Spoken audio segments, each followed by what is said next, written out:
Pucha, muchas gracias, oye, porque la verdad que hace una semana en una charla en el extranjero estaba en ese problema y nadie podía ayudarme. Ya, es el iShow entonces. Yo no sé por qué se ha desconfigurado. Esta es una nueva versión, creo, ¿no? ¿Saben algo sobre esto, chicos? El Office se ha actualizado, no sé por qué. No, bueno, creo que no tenemos la antigua aún. Lo que pasa es que la misma computadora me pidió actualizar todo, la clásica, ¿no? Te da solo una opción, o actualizas o actualizas. Le di creo actualizar, apague su computadora y cuando la prendí al día siguiente todo estaba actualizado y unas versiones medio raras, no sé por qué, la verdad. Bien, vamos a hablar de cistitis intersticial, también se le llama vejiga dolorosa, y vamos a hablar de la definición, la etiología, epidemiología, diagnóstico, tratamiento, seguimiento y control. ¿Qué cosa es la cistitis intersticial? La define la Asociación Europea de Urología como la existencia de dolor, opresión o molestias pélvicas, pero relacionadas con la vejiga, y acompañadas al menos de otro síntoma urinario como deseo persistente de orinar o polaquiuria de más de 6 semanas de duración, en ausencia obviamente de alguna infección o alguna otra causa, como por ejemplo pues, tumores, pólipos, piedras, ¿no? Ya, ahora. Ahí está. ¿Cuál es la causa? La causa no está bien definida, la incidencia tampoco está bien definida y la prevalencia en Europa, en un estudio de hace ya varios años, se habla de 19% de europeas que pueden sufrir la cistitis intersticial. Acá tenemos una hipótesis de profesor Paul Jano, sobre el síndrome de vejiga dolorosa, y nos hablan que acá hay una agresión a la vejiga que puede ser producto de un trauma, de una sobredistensión, de una disfunción del piso pélvico, puede ser también algún desorden autoinmune o simplemente una cistitis bacteriana. Todo esto produjo un daño al epitelio vesical en el cual se pierde los constituyentes de la orina, como por ejemplo el potasio, que pasa hacia el intersticio. Todo esto activa la fibra C, libera sustancia P. También todo esto se activan los mastocitos y es liberada la histamina. Esto produce una injuria vesical progresiva y se produce ya un círculo vicioso provocando dolor básicamente al llenado. Recordar que la cistitis intersticial se caracteriza de otras enfermedades vesicales por solo una manifestación clínica. Cistitis intersticial es igual a dolor vesical al llenado. Es decir, me duele la vejiga, doctor, cuando sobre todo mi vejiga está llena. Cuando yo orino, desaparece o mejora muchísimo el dolor. Eso es algo muy típico de la cistitis intersticial. Muy bien, ¿cuál es la evaluación clínica? Pues hay que hacer, como siempre, una anamnesis intensa. Hay que enfocarse en síntomas urinarios, en las alergias, tabaco, cirugías pélvicas previas, factores que la exacerben y síntomas coexistentes. En el examen físico hay que hacer un examen pélvico y abdominal bajo, hay que hablar la fuerza, tono y puntos de sensibilidad de los músculos del piso pélvico, especialmente los puntos sensibles en el recto y en la vagina. El diagnóstico de la cistitis intersticial es básicamente por exclusión. Se hace un examen de orina y un urocultivo para descartar obviamente infección urinaria. Se hace una cistoscopía, que mayormente es normal. Menos del 20% de casos puede haber glomerulaciones, que son hemorragias petequiales en la mucosa de la vejiga. Y también pueden haber úlceras de Hanner. La presencia de la úlcera de Hanner sí es específica de vejiga dolorosa. ¿Podría hacerse un diario miccional? Sí, debería hacerse diario miccional para excluir la presencia de vejiga hiperactiva. La urodinamia es un estudio a pedir, pero solo bajo indicación del especialista. La biopsia de vejiga también es una posibilidad. Su rol es incierto y se hace bajo algunas indicaciones, como por ejemplo la sospecha de la presencia del CIS, carcinoma in situ. Eso es si es que el especialista, el urólogo, lo sospecha. Muy bien. ¿Cómo se hace el diagnóstico? Como ya se imaginan, primero su anamnesis, una historia clínica, examen físico. Hay que ver si este dolor pélvico está relacionado a algunas otras enfermedades o es el clásico síndrome de dolor pélvico, y finalmente cuando identificamos el dolor pélvico, ver si ese dolor pélvico es urológico, ginecológico, gastroenterológico, neurológico, sexual o de piso pélvico. ¿Cómo hacemos el diagnóstico diferencial? Como les dije, hay que descartarlo de cáncer o carcinoma in situ. Se puede hacer una citología, una citoscopía. Si sospechamos infección, obviamente un urocultivo. Si sospechamos de vejiga hiperactiva, una urodinamia o un diario miccional. Y así sucesivamente. Por ejemplo, si quieres descartar cálculos, pues una citoscopía, una ecografía vesical. Si quieres descartar pues endometriosis, ya el ginecólogo tiene que sospecharlo de forma clínica, hacer un examen físico, y como saben, el diagnóstico de endometriosis es por laparoscopía. Si quieres ver, pues, por ejemplo, un caso muy aislado, un síndrome del atrapamiento del nervio pudendo, pues, no aplicar el protocolo, el algoritmo, ¿no? Hay que ver, pues, si hay un bloqueo del nervio, justamente como si fuera, como diagnóstico. Esto ya lo hacen sobre todo los neurólogos. Y así sucesivamente, la idea, el objetivo de esta lámina es demostrar que el diagnóstico es por exclusión, ¿no? Es por exclusión, no es que a la primera visita uno ya haga el diagnóstico intersticial. Por lo general pide estudios, citología, citoscopía, ecografía, tomografía, examen de orina, urocultivo, diario miccional, y cuando todo eso sale negativo, recién ahí salta al tallar el síndrome de vejiga dolorosa o cistitis intersticial. Por ejemplo, el Instituto Nacional de Diabetes y Enfermedad Renal de Estados Unidos tiene criterios de inclusión y exclusión. Solo voy a leer los de inclusión, de los cuales hay 3 que estoy de acuerdo. 1. Aglomeraciones alimentos en 3 cuadrantes, mínimo 10 cuadrantes. Por lo general, aglomeraciones, 3 aglomeraciones ya te hacen el diagnóstico. La mera presencia de úlcera de Hanner ya es patognomónico, ¿ok? Pero ojo, menos del 20% de intersticiales tienen úlcera de Hanner. Y esto sí es importante, dolor asociado con el llenado de la vejiga. Ojo, el término correcto es dolor pélvico asociado con el llenado de la vejiga. No existe urgencia miccional, esto es un error, porque la urgencia miccional va más para vejiga hiperactiva. El síndrome de vejiga hiperactiva es el síndrome de urgencia y frecuencia. Frecuencia más de 8 en el día, más de 1 en la noche, y obviamente con la presencia de urgencia miccional. Acá, por ejemplo, se interpreta mal la traducción, porque un paciente con vejiga dolorosa va, entre comillas, corriendo al baño. ¿Por qué? Porque quiere evitar que le duela la vejiga. Entonces, ni bien empieza a llenarse, no tolera el llenado y va rápido al baño para miccionar, porque de esa forma evita el dolor. Pero es diferente a urgencia miccional. Urgencia miccional es el deseo imperativo necesario de ir al baño a orinar sí o sí, porque si no se te escapa la orina. En la vejiga hiperactiva no existe dolor vesical ni dolor pélvico.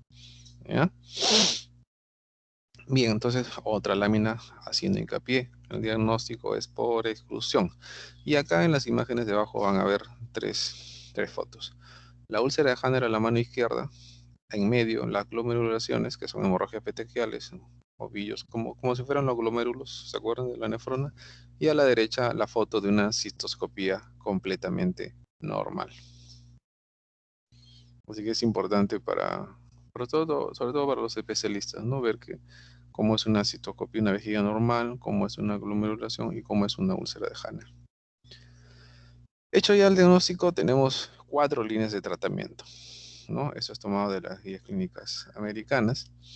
Acá se hace un manejo primero conservador. ¿Y en qué consiste? Bueno, primero reducir el estrés. Todas estas pacientes que vienen con intersticial vienen con una carga de estrés intensa, muy intensa. A veces uno se pregunta, ¿será solo el estrés o es de verdad una intersticial? Hay que educar al paciente. El paciente tiene que conocer su enfermedad y tenemos que absorberle todas sus preguntas. Modificaciones dietéticas y de comportamiento. Pacientes que se puede dar también analgésicos, y se le manda también a estas pacientes a rehabilitación de piso pélvico. Cuando uno habla de modificación dietética y comportamiento, es básicamente que el paciente no puede retener mucho tiempo la orina, que el paciente no debe tomar pues, café, alcohol, tabaco, ají, gaseosas o cítricos muy intensos. En la segunda línea de tratamiento hablamos de fármacos vía oral, como la mitriptilina, que es un antidepresivo tricíclico, como la cimetidina, la hidroxicina, el pentosan polisulfato, que es el Elmirón, o pacientes sometidas a pacientes que se le puede ofrecer radioterapia, terapia intravesical con instilaciones. Son las famosas instilaciones vesicales. Dentro de las instilaciones vesicales tenemos el dimetilsulfóxido, la BCG, que es una instilación que usamos mucho para cáncer de vejiga superficial. Se puede administrar también con dihidrosulfato. Se puede usar hialuronato de sodio, que estamos usando bastante esto en el Perú desde hace 3 años. Heparina y lidocaína. En la segunda línea de tratamiento también tenemos a la cistoscopía con hidrodistensión vesical bajo anestesia, y esto es para casos muy puntuales, si existe una sospecha de cis, trigonitis, lesiones planas, úlceras o varices. Y también si ya uno identifica en la vejiga algún tipo de lesión ulcerosa, obviamente en ese momento se puede electrofluorar. Y cuando hemos tenido la oportunidad de electrofluorar las úlceras de Hanner, la mejoría es inmediata. Al día siguiente de la cauterización, el paciente refiere desaparición del dolor. Lamentablemente este dolor después del tercer o cuarto mes aparece nuevo. Ya no aparece la úlcera, pero el dolor puede volver a aparecer. En la tercera línea de tratamientos tenemos neuromodulación, no tenemos la presente en el Perú. ¿Se puede poner toxina botulínica? Sí, lo hemos hecho con relativo éxito. La literatura habla de un éxito de 60-80%, que en el Perú no hemos tenido ese éxito, pero es una opción. El mecanismo de acción de la toxina botulínica es básicamente denervación, ¿no? Mejora el dolor y también mejora obviamente la capacidad vesical, porque al ser un paralizante del músculo detrusor, obviamente aumenta la capacidad vesical funcional de la vejiga. También en tercera línea de tratamiento tenemos a los inmunosupresores y ciclosporina. No tenemos experiencia en el Perú porque no existe esto acá en nuestro país. Y como última línea de tratamientos tenemos la cirugía, ¿no? Que es la cistectomía con o sin derivación urinaria. Se puede hacer una ampliación vesical o una cistectomía completa, o simplemente una ampliación vesical. Nosotros hemos tenido experiencia con ampliación vesical. Básicamente hacemos una cistectomía parcial, preservamos el trígono para no estar desinsertando los uréteres, y se pone un parche de intestino, ileón, 15 centímetros, y aunque no crean, los resultados son impresionantes. Tenemos un caso en clínica hecho el anteaño pasado con la paciente que no mejoraba con nada. Finalmente la vejiga no toleraba ni 80 cc de capacidad. Hicimos una ampliación, hicimos una cistectomía parcial y hicimos una ablación con intestino, y la paciente ahora está continente, y el dolor ha desaparecido en 90-95%. Paciente totalmente satisfecho. Entonces, ¿cómo hacemos el seguimiento de esas pacientes? Estas pacientes vienen con una carga de estrés y dolor de largo tiempo. Vienen siendo medicadas y tratadas bien o mal por diferentes especialistas. Ya no creen en nadie, no son optimistas. El seguimiento después del tratamiento, sea vía oral, sea fisioterapia, sea instilación vesical, tiene que ser mensual por 3 meses y luego cada 3 meses. ¿Ok? Y se va monitorizando el progreso y todas las preocupaciones de nuestros pacientes. ¿Esta enfermedad afecta la calidad de vida? Sí, y la afecta mucho más que una infección urinaria, mucho más que una vejiga hiperactiva, mucho más que una incontinencia de esfuerzo. Si bien es cierto, la síntesis artificial no te mata, pero sí te roba la vida. Y eso es un gran problema. Depresión en pacientes con artificial, sí. Casi el 50% sufren de depresión, de 30 a 50%. Disfunción sexual, 67% de pacientes con disfunción sexual. Por eso que decimos que esta enfermedad no las mata, pero sí les roba la vida. Conclusión, es un grupo de síndromes de dolor crónico más que como principalmente un trastorno inflamatorio. Pacientes experimentan muchísimo dolor, y es muy difícil que a la primera consulta se tenga un diagnóstico. Siempre estos pacientes son infradiagnosticados y obviamente infratratados. A pesar de la amplia gama de tratamientos que ustedes han visto, 4 líneas de tratamiento con 2 o 3 tipos de tratamiento por cada línea, la mayoría son empíricos e inadecuados y ofrecen solo alivio. y por lo general, como les dije al inicio, hay demora en iniciar el tratamiento y este puede dar lugar a un peor pronóstico. La verdad, esa patología es bueno que la conozcan y sepan de esto porque es un dolor de cabeza, no solo para el paciente, sino para los especialistas. No tenemos muchas opciones en nuestro país y los pacientes vienen ansiosos, depresivos, no son optimistas y van andando de especialista en especialista.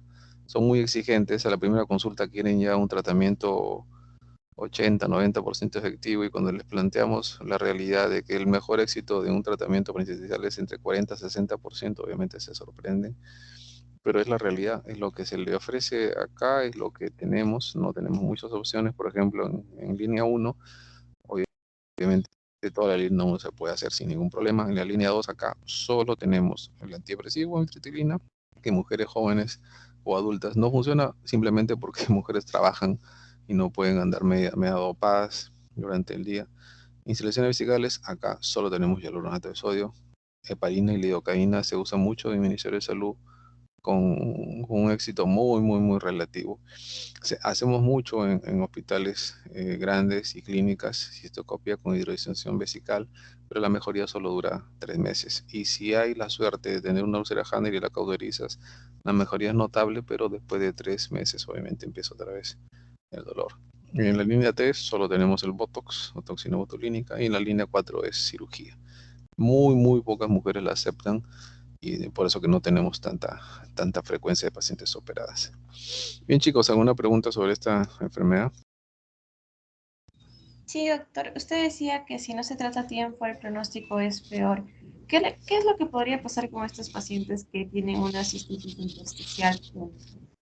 Ya, esto no se vuelve cáncer, menos mal, pero sí entran en una depresión tremenda, terrible, pierden el trabajo, problemas de pareja, problemas familiares, y lo que hemos visto en uno de los últimos casos es que la vejiga poco a poco se va, entre comillas, achicando, su capacidad cistométrica máxima va reduciéndose, y es lo que pasó con esta paciente, que tenía una historia, una mujer joven, tenía 32 años, que ya venía con una enfermedad de más de 5 o 6 años con diferentes especialistas, llegó a la clínica donde trabajamos y el colega que la tenía a cargo me llama y volvamos juntos el caso.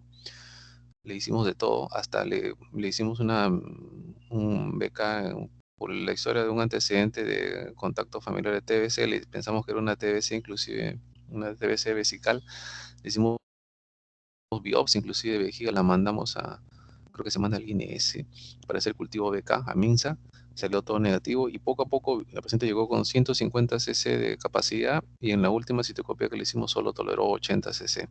Y ojo, sedada, o sea, ni siquiera despierta porque la citocopia en intersticial se hace bajo sedación. Esa paciente no tolera, son muy sensibles, hay mucho dolor. Y vimos que su capacidad cistométrica se estaba reduciendo y solo tenemos una vejiga de 80 cc, una vejiga con una capacidad mínima. Entonces, lo que sí fuimos testigos fue una reducción de la capacidad vesical de las pacientes. Y obviamente, pues con 80 cc tú estás haciendo orinar cada 10, cada 15 minutos. Y eso te afecta en la calidad de vida tremendamente. Su escritorio, decía, estaba al lado del baño y cada 15 minutos tenía que ir a orinar. Tan es así que la paciente ya no tomaba agua todo el día, sobre todo cuando iba a trabajar. Entonces, todo eso genera, pues, un gran problema psicológico de la paciente. Se está volviendo casi psiquiátrica. Una vez que la operamos y mejoró, la paciente en consulta ahora es otra paciente, es una paciente feliz, tiene una nueva pareja y está pensando en quedar embarazada, que básicamente lo que te afecta es la calidad de vida.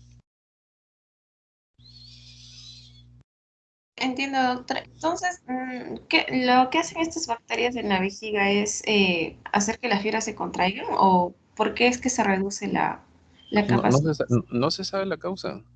Cuando tú dices bacterias, es una de las tantas hipótesis del profesor Jano. Es una hipótesis, aquí está. Hipótesis de, ¿no?, la cascada etiológica del síndrome de vejiga dolorosa, profesor Jano. Es una de las tantas posibilidades, es lo que se postula.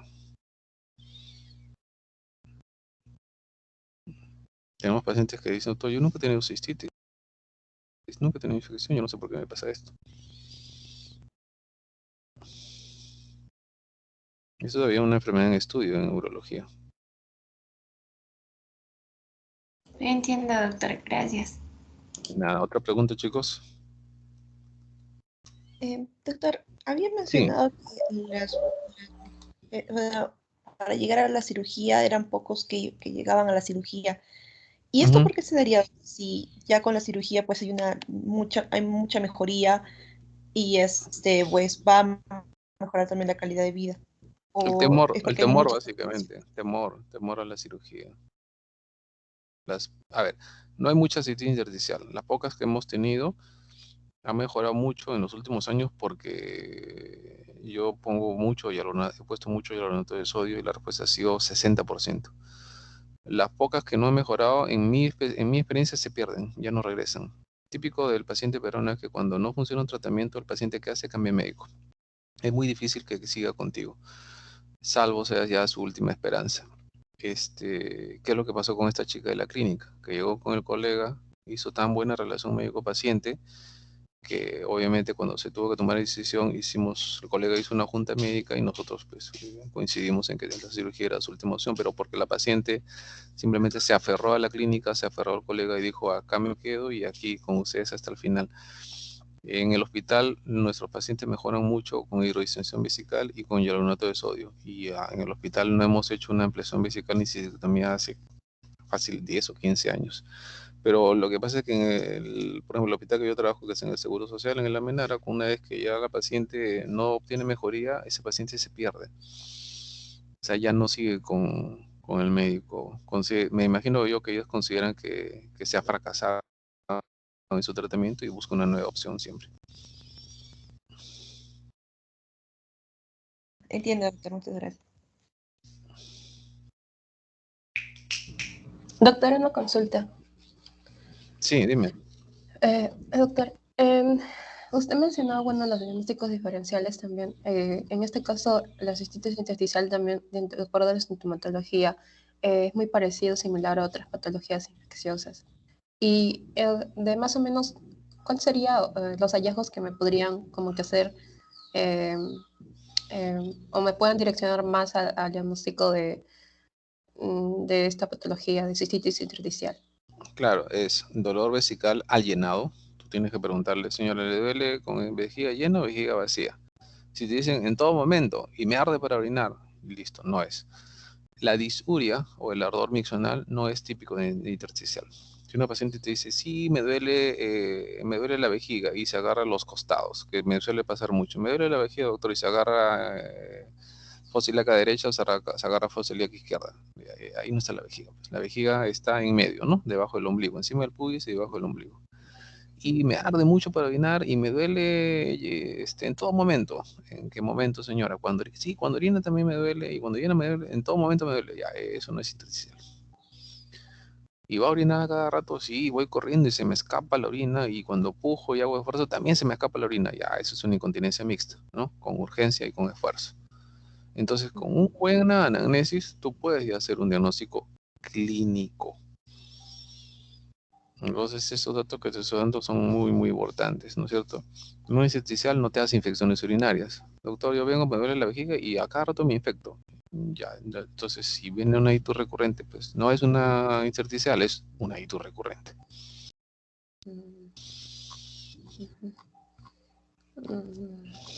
Ok, doctor. Y bueno, también llamado, bueno, he estado más o menos viendo que se le dice también al síndrome cistítico, o sea, de cistitis, que pues estas también pueden ser causadas por otras patologías, ¿no?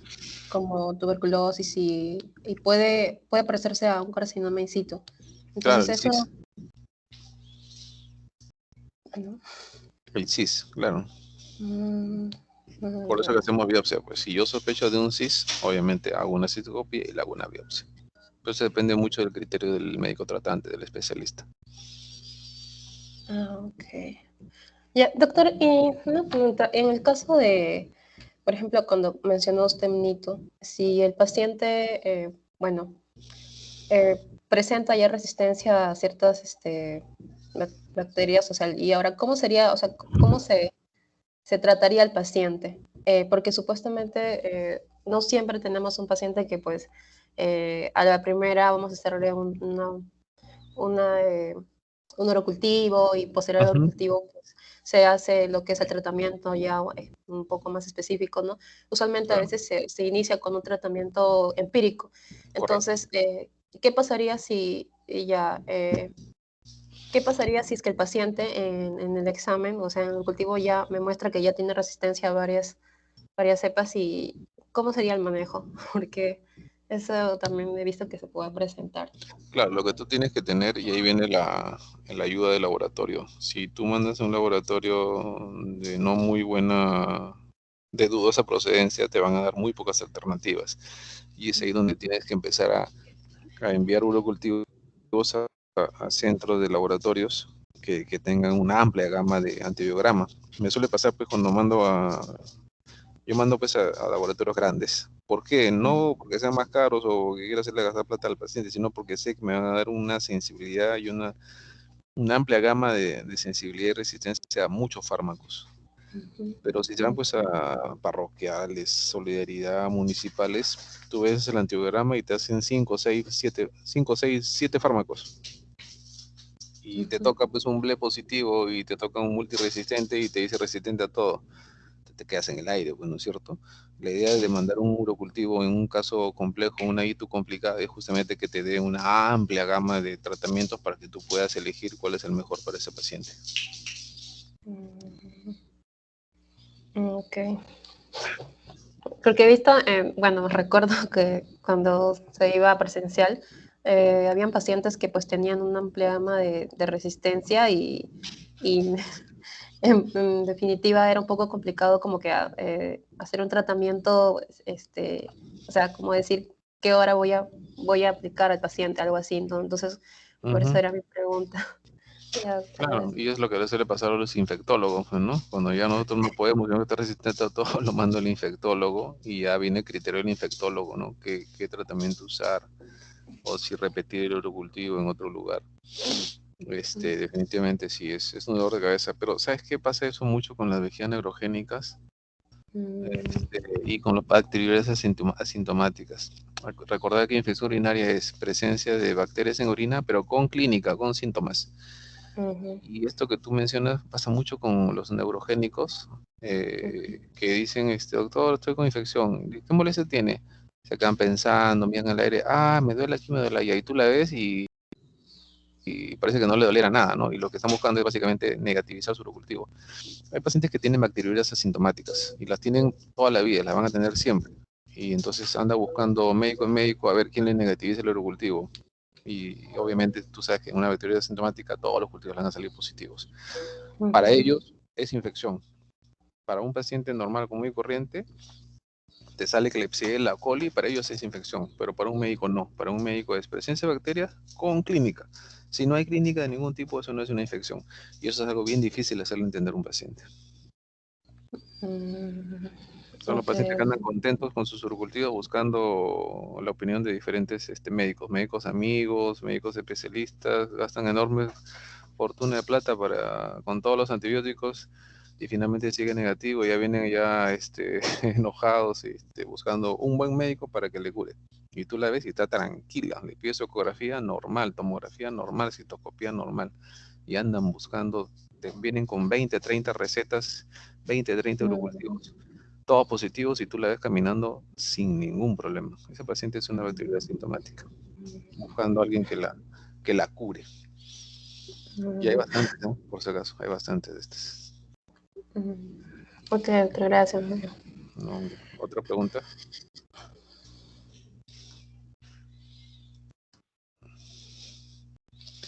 Bien, Doctor, chicos. A ver, doctor, sí, una pregunta, perdón. ¿quién es? Doctor, Felipe. cuando habló de lo que es la incontinencia urinaria, cuando mencionó que la diabetes es un factor de riesgo, ¿es factor de riesgo en pacientes que están mal controladas y por tema de neuropatía se puede venir orina? ¿Por eso, no, doctor? ¿O por otro factor quizás que no lo explicó, quizás, doctor? Claro, pero puede pasar también en pacientes también bien controlados. También puede pasar en pacientes bien controlados. No necesariamente en los mal controlados. Igual, por ejemplo, Hay pacientes diabéticos muy bien controlados y hacen infecciones. Puede haber también. Obviamente es mucho más frecuente en los pacientes con la diabetes mal controlada, ¿no? Pero sí, de hecho la diabetes es esa enfermedad oculta, esa enfermedad que te va matando poco a poco. Y sí, está relacionado con incontinencia, con prolapso, con hito recurrente, con muchas enfermedades, ¿no? Nefropatías, oculopatías. Es un factor de riesgo, sí, frecuentemente asociado.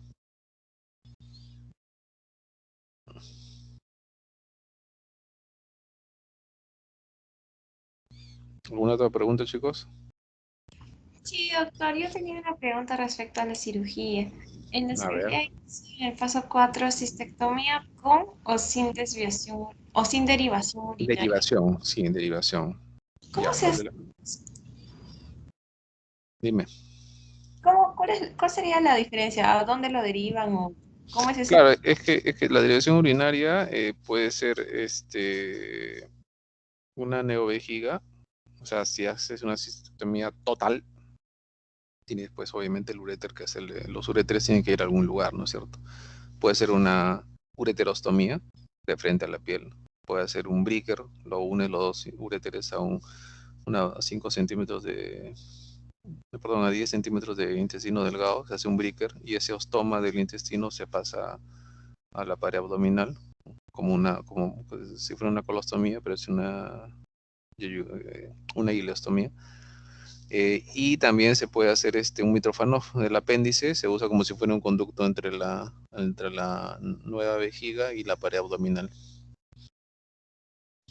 Entonces, es menester del especialista elegir qué tipo de derivación urinaria se le hace a la paciente. Nosotros preferimos hacer la cistectomía parcial como si fuera una ampliación vesical, justamente para seguir usando la uretra como la vía urinaria, como la vía urinaria normal, porque las derivaciones urinarias también pueden tener sus complicaciones, pues, ¿no? De anastomosis, falta de cateterismo, o necesidad de cateterismo, mejor dicho.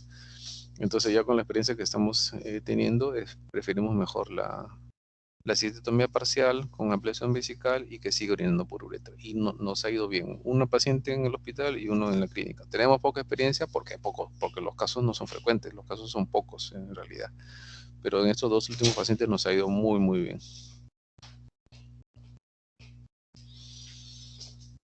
Entiendo, doctor.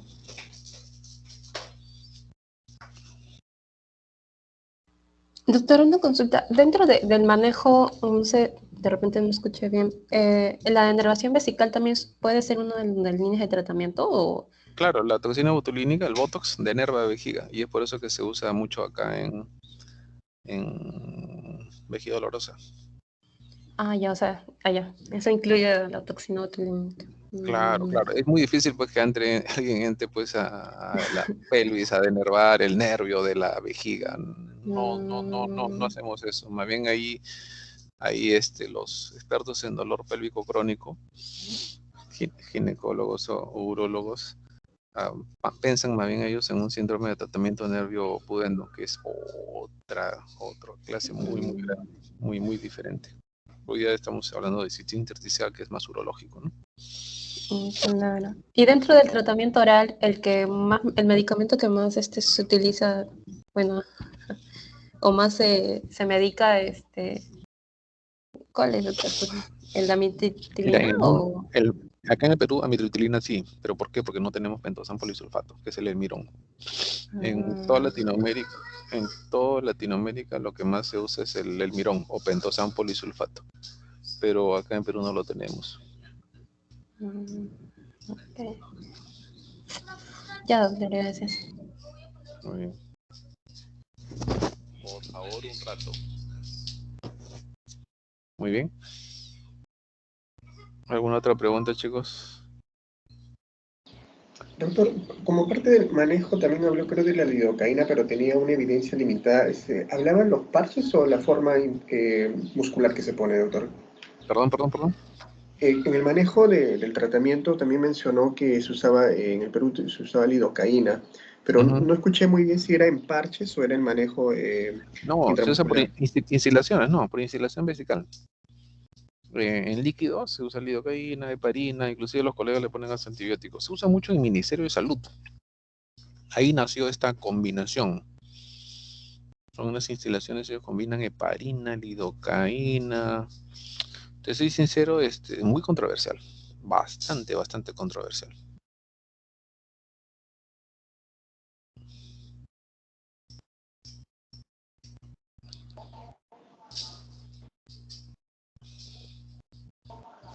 Ya, gracias.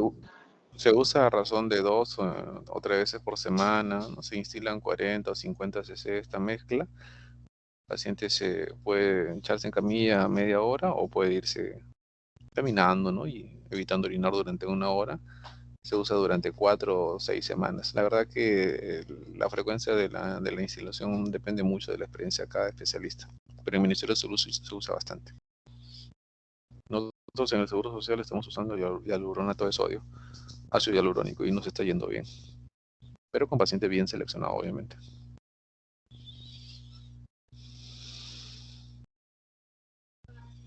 Muy bien, chicos, entonces vamos a hacer ahora la división. Entonces, mi amigo Felipe González va a quedar excluido de las dos temas porque él va a ser antibiótico, ITU y embarazo. ¿Está bien, Felipe? El resto se van a dividir en 2 grupos y vamos a hacer guía clínica americana de hito recurrente, y el otro grupo va a ser profilaxis de infecciones urinarias. Las presentaciones son de 20 o 30 minutos máximo. ¿Ok? No queremos una charla magistral de 2 horas cada uno, no. Porque lo que tenemos que hacer énfasis es en las preguntas y respuestas, en la discusión. Yo soy uno de los partidarios de las discusiones académicas. Más se aprende en la pregunta y respuesta que en el escuchar una charla de 1 o 2 horas. Por eso que mis charlas son de 20 a 30 minutos. La capacidad de atención de un profesional, de un estudiante, no debe superar los 30 a 40 minutos. Todos hemos escuchado charlas y mientras más largas son más tediosas, ¿no es cierto? Así que sus charlas tienen que ser concretas, al grano. No me llenen una lámina con 50 renglones, por decir así. La idea es ser más objetivo. Pocas palabras, más hablar. Y fomentar sobre todo la discusión entre todos.